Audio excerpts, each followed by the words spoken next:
Neste tópico, vamos continuar estudando as lentes esféricas e tentar encontrar uma equação que resolve a questão de objeto, imagem, formação de imagem para as lentes esféricas. Então, vamos esquematizar aqui um sistema aqui anormal.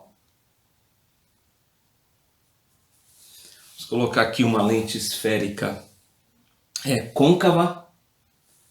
Veja que essa análise também serve para as lentes convexas. Então, embora estejamos utilizando uma lente côncava para fazer a análise, o resultado final também vai servir para as lentes convexas, né? Vamos escolher um ponto A aqui, aqui a fonte, né? Nossa fonte pontiforme de luz, que está produzindo ondas esféricas, né? Aqui o foco da lente, né? O centro de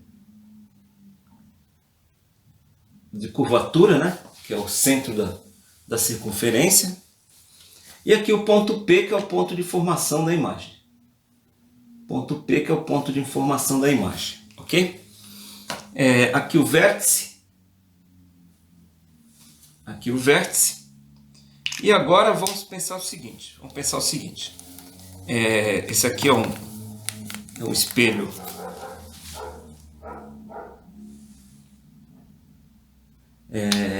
Eu falei de lentes esféricas, né? Mas na verdade são espelhos, né? Não são lentes, né? Lentes a gente já viu em outra ocasião. Aqui são um espelho esférico côncavo, né? Então esse aqui é um espelho côncavo, ok? Estamos tratando de espelhos. Muito bem, vamos pensar o seguinte. Aqui então tem um raio de luz saindo daqui, chegando no ponto A, e ele vai formar a imagem aqui no ponto P. Uma imagem real, porque ela se dá pela reflexão, né? Pela reflexão desse raio de luz no mesmo meio, né? No mesmo meio em que está a fonte de luz, né? E veja que a bissetriz aqui, ela passa pelo ponto C, pelo centro de curvatura, né? Essa daqui é o ângulo de incidência, esse aqui é o ângulo de reflexão e eles são iguais, né? Lembrando pela lei da reflexão que o ângulo de incidência é igual ao ângulo de reflexão, ok?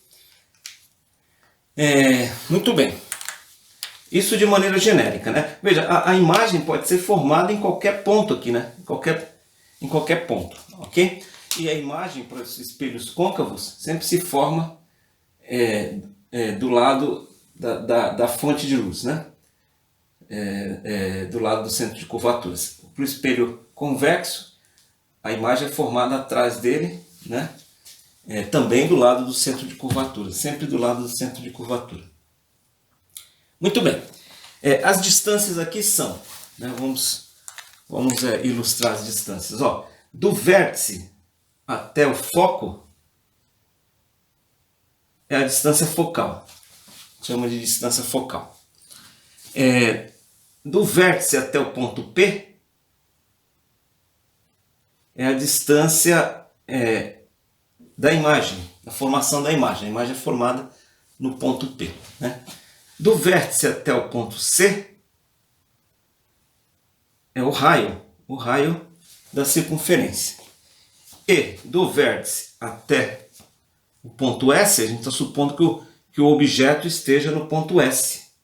É a distância objeto, ok? Então essas são as distâncias que a gente vai trabalhar. Muito bem. Então aqui a gente tem um espelho côncavo e uma imagem sendo formada, uma imagem real sendo formada. E escolhemos um raio, são vários raios, né, que estão agindo aqui, chegando no espelho e sendo refletidos. A gente está supondo aqui que não existem perdas, né, uma situação ideal. Muito bem. Então a gente vai fazer o seguinte. Primeiro, aqui ó, nós temos um triângulo aqui, ó, que é o triângulo SAP. Então veja bem, a distância CA, ela funciona como a bissetriz, ó, ela é a bissetriz desse triângulo SAP. Bissetriz do triângulo SAP, ok? Ela é a bissetriz desse triângulo SAP. Muito bem. E ela é a normal, essa bissetriz é a normal, é normal dessa reflexão, né, do plano de reflexão, de tal maneira que o ângulo de incidência se torna igual ao ângulo de reflexão. Agora, existe um outro triângulo, existem dois outros triângulos aqui, que é o SAC e o CAP. Então, por semelhança desses dois triângulos, ó, pela semelhança entre os triângulos, o triângulo SAC e do triângulo CAP, pela semelhança desses triângulos, a gente pode dizer o seguinte, que a distância SC está, a distância aqui, ó, SC, né, do objeto até o centro de curvatura, está para a distância SA, que é a distância desse raio aqui, ó, nesse triângulo, assim como a distância CP desse outro triângulo está para a distância PA. Então, por semelhança de triângulos, a gente pode chegar a essa conclusão, ok? E é a partir dessa expressão que a gente vai tentar chegar na expressão de formação, né, de imagem dos espelhos côncavos. Muito bem. Por outro lado, veja bem, essa distância SC, ela pode ser entendida como a distância DO, que é a distância do objeto, que vai de S até V, menos essa distância aqui, que é o raio. Então veja bem, SC, na verdade, é DO menos o módulo do raio, né? Porque dependendo da escolha de referência, esse raio pode ser positivo ou negativo, né? Então a gente vai trabalhar de maneira geral. Aqui a gente considera o raio como positivo. Se fosse o espelho convexo, o raio seria negativo. Então, de maneira geral, para servir também para o espelho convexo, a gente usa o módulo do raio. Então essa distância SC, ela é a distância do objeto menos o raio. Ok? Outra distância interessante é a seguinte, a CP. A distância CP, que é essa daqui, ó, ela pode ser entendida como a distância do raio menos a distância da imagem. Então, vai ser o módulo do raio menos a distância da imagem. Então, essa informação, as duas informações são importantes. E a gente, obviamente, vai substituí-las aqui, ó, para poder desenvolver o cálculo que segue, né? Então, veja bem, na verdade, assim, eu tinha falado o contrário, né? Por convenção, como o C, que é o centro de curvatura, ele está à esquerda do espelho, né? O raio é considerado como negativo. Então, a convenção que a gente usa é essa daqui, ó. Como C, veja, C está à esquerda, isso implica, por convenção, que o módulo do raio é menos R, né? Ou seja, que o raio vai ser negativo, tá? Então, substituindo essa informação aqui, ó, e jogando já na expressão, a gente vai ter o seguinte, a distância do objeto, né? SC, a distância do objeto, menos com esse menos aqui dá mais o raio, dividido por SA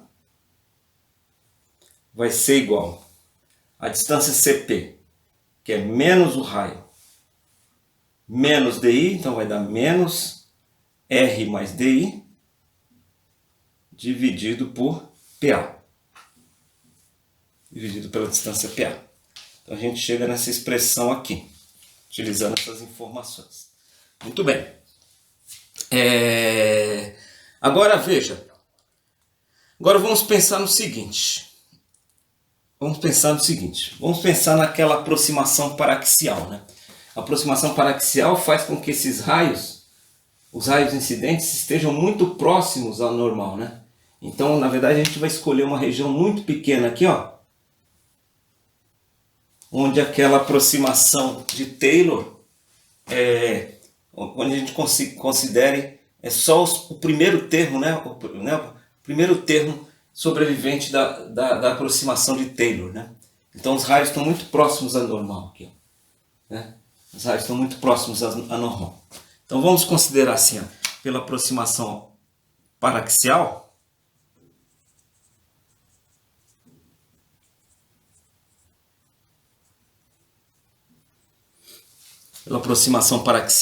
veja bem, na aproximação paraxial,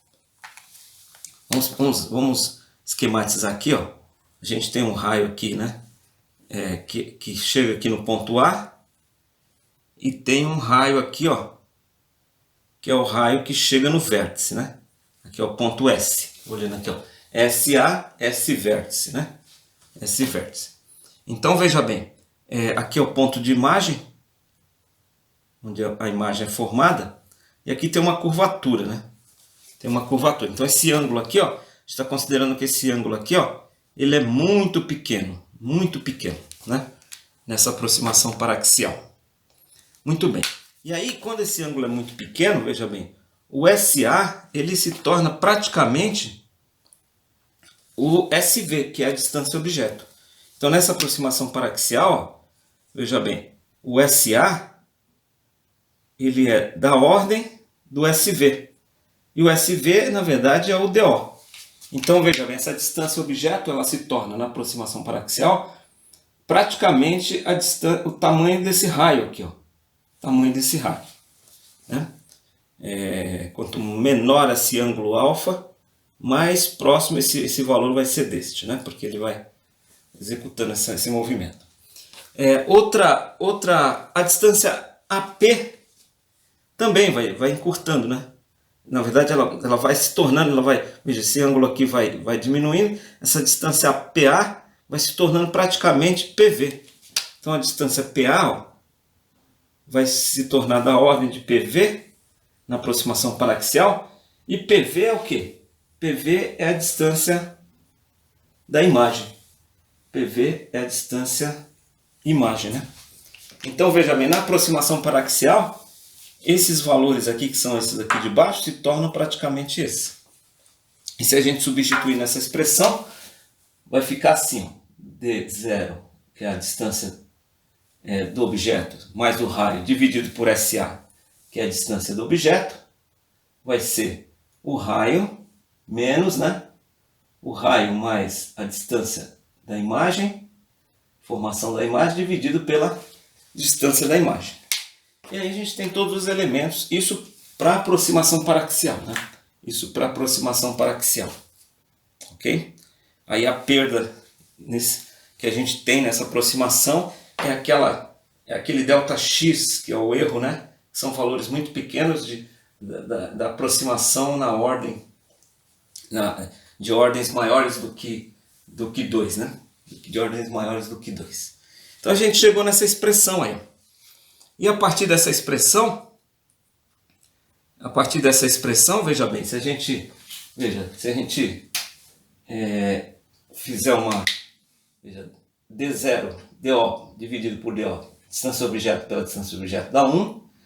Aqui vai ficar mais R sobre distância objeto.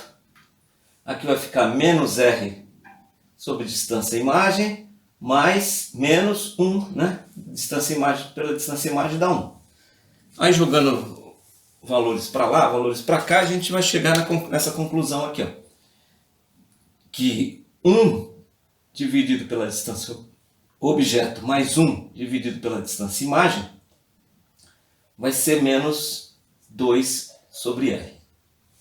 Então só abrir essa expressão a gente chega nesta, né?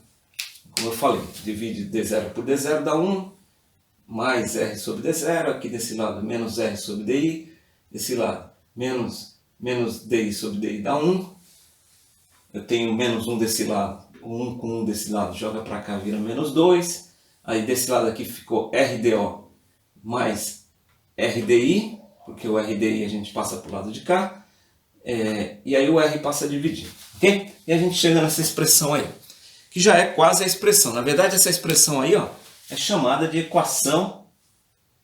A gente chama essa expressão de equação dos espelhos. Essa é a equação dos espelhos. Equação geral dos espelhos. Agora, nós relacionamos em outra ocasião esse fator R, que é o raio, com o foco, né, com a distância focal. E vamos utilizar essa ideia para resolver, para complementar essa equação. Mas antes, veja bem, se a gente está falando de espelhos, se os espelhos são côncavos, como nesse caso, a gente partiu da ideia de que R é menor que zero, certo? Se os espelhos são côncavos, ok? Agora, se eles são convexos, aí o centro de curvatura vai estar para o lado de cá, o R é maior que zero, né? Então essa é uma convenção. Então o R é menor que zero se o espelho é côncavo, e aí menos com menos aqui vai dar mais, ok? E ele é maior que zero se o espelho é convexo, ok? Muito bem. Agora, existe uma condição limite. Vamos pensar numa condição limite, que é a seguinte. Vamos usar essa ideia da condição limite para a gente chegar na relação, a gente, em vez de utilizar o raio, a gente utilizar a distância focal, né? Vamos pensar num objeto muito distante, bem distante do espelho, né? Imagina esse objeto lá longe, lá no infinito, né? Então a gente está pensando aqui no limite da distância objeto ir para o infinito. Aí o que acontece com a distância imagem nesse caso? Quando a distância objeto é lá no infinito. Veja, os raios vêm paralelos, todos os raios vão vir paralelos. E eles vão convergir para o foco. Convergir para o foco. Os raios chegam paralelos e todos os raios paralelos que chegam vão convergir para o foco. Então, veja bem, na verdade a distância DI ela vai se tornar a distância, o foco imagem, que a gente chama de foco imagem, né? Que a imagem se forma no foco, né? A imagem se forma no foco. Olha que interessante. Vamos chamar de distância focal imagem. Essa daqui é a distância focal, chama foco imagem. Isso lá numa condição limite, né? O objeto está muito distante, os raios chegam paralelos e convergem todos para o foco. Agora vamos pensar na outra situação. Vamos pensar no limite onde a distância imagem é muito longa, né? Veja, a imagem, esse ponto P aqui, ó, de imagem, ele está sendo formado lá no infinito, né? Lá no infinito. Então veja bem, para a imagem se formar no infinito, né? É o contrário, né? Veja, se o objeto no infinito traz raios paralelos que convergem para o foco, a imagem no infinito leva raios paralelos que partem do foco, né? É como se a gente colocasse o objeto aqui no foco. Então veja bem, aí isso aqui tende ao foco, à distância focal, que a gente chama de foco objeto. Foco objeto. Então veja bem, objeto muito distante do plano do espelho forma a imagem no foco. Por outro lado, o objeto no foco forma a imagem lá no infinito, lá longe, né? Isso é possível demonstrar experimentalmente, né? Naturalmente, experimentalmente. Você põe uma vela aqui em um espelho esférico e você vai observar isso, né? E põe um anteparo na parede ali, você vai observar. Quando você chega na imagem com o objeto aqui no foco, veja que a imagem se forma lá no infinito, né? O objeto no foco, a imagem se forma no infinito. Se você colocar o objeto lá no infinito, você vai ver que a imagem forma no foco, né? Isso é interessante, dá para verificar isso experimentalmente com uma vela, um espelho esférico, né, e um anteparo, né? Dá para fazer esse experimento interessante. Então, muito bem. Então, veja bem, aplicando essas ideias, desses limites aí, aplicando as ideias desses limites aqui nessa expressão, ó, na equação dos espelhos, veja que aqui, ó, vamos pensar assim, ó, quando o objeto ele é infinito, a imagem se torna Fi, distância focal, se forma no foco.